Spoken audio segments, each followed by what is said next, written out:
This bottle I've had in my house for probably 4 years, four going on 5 years almost. I bought this bottle at a discount at a place 2 towns over, and I've used it for reviews, and just about everybody's had a piece of this bottle. Everybody, like so many friends, friends, family, so many people have gotten a little rip off this bottle, and now the time has come.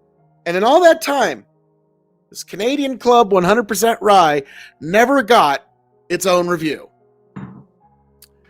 So, folks, welcome one and all to the K.O.E. Nation for this very special review of Canadian Club 100% Rye. This one, as you probably know, was entered into the 32 Rye tournament. It didn't make it very far. It was going up against Pendleton 1912. I mean, we knew how that one was going to go. Like, that one was... but in all this time, I figured it's time to give this one its solo review. So let's give it a nice, healthy pour of Canadian rye whiskey in, actually, funny enough, the Nebraska Bourbon Society glass. So I got this from a very special Secret Santa. You know who you are. But, folks, let's give this Canadian 100% rye its proper time. Made from single grain rye. Our master distillers bring you a whiskey made from single grain rye, spicy, rich, with hallmark smoothness of Canadian Club. Makers of exceptional rye whiskey for over 150 years. And it says right there, 100% rye. So you'd assume it's 100% rye. So let's take it up to the nose, folks. Very muted, typical rye nose.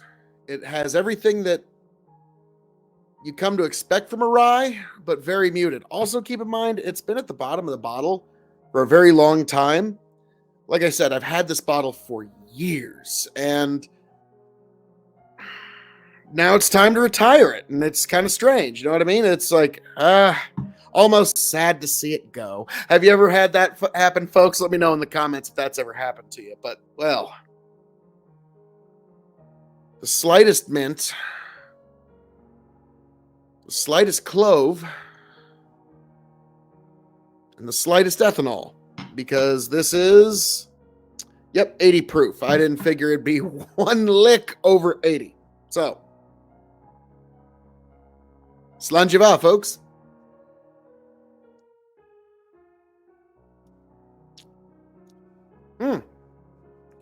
Very muted. You can tell it's a rye, but there's a sort of honey aspect to it.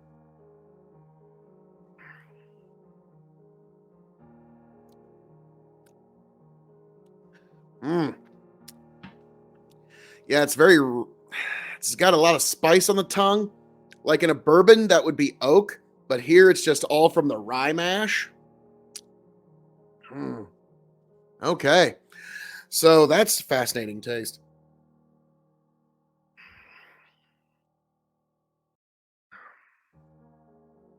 But it's definitively rye. But I kind of feel like we might have been a little harsh on this one. Now, for those who don't know, we grade on a 5-star scale. 5 meaning you have to have it before you shuffle off this mortal coil. 0 meaning pass it on by. The K.O.E. Nation has advised you well. So we're going to grade this as a rye whiskey, a cask-aged spirit. It's shelving, and for those new to the show, the secret 5th question. So, as a rye whiskey, I'm going to go ahead and give this 3.75. It's very muted, good, prototypical rye that would just work as a rye.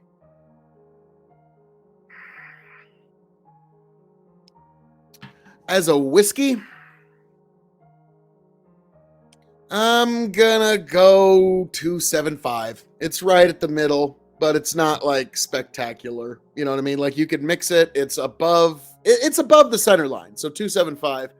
But it's, like I said, it's a mixer. It's something cheap that you can get your hands on readily. I imagine no one's going to have a real hard time getting their hands on Canadian Club Rye.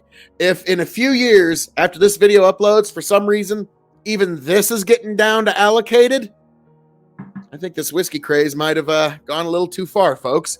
But I'm going to go with 275. Now, as a cask-aged spirit, no age statement here. I'm going to go ahead and just say 2. Decent stuff, but that's a wide, wide world of sports.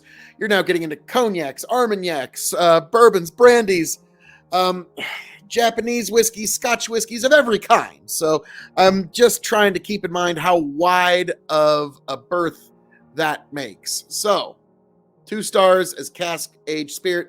Its shelving is a bottom shelf whiskey. And the secret 5th question: when this bottle runs empty, will I seek another?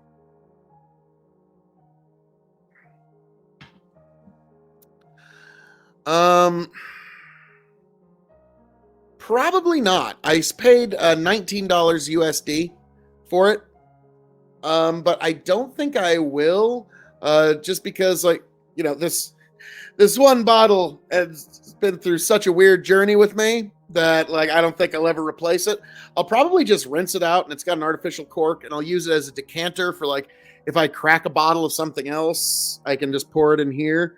And I don't think I'll ever really get another one of these, because there's a lot of really good ryes out there, like Bullet and Woodford, where you're only paying just a tiny bit more for a lot better. But like I said, this one, just so many people in my life had a couple of pulls and a couple draws, and I've talked life and truth with them over this bottle that, yeah, I don't think I'll get rid of this bottle, but I don't think I'll ever get another one either. So if any of you out there have a bottle like that, more importantly, because I've got a couple on my shelves, one I'm looking at right now, that I'll never open. I will probably go my whole life having never opened it.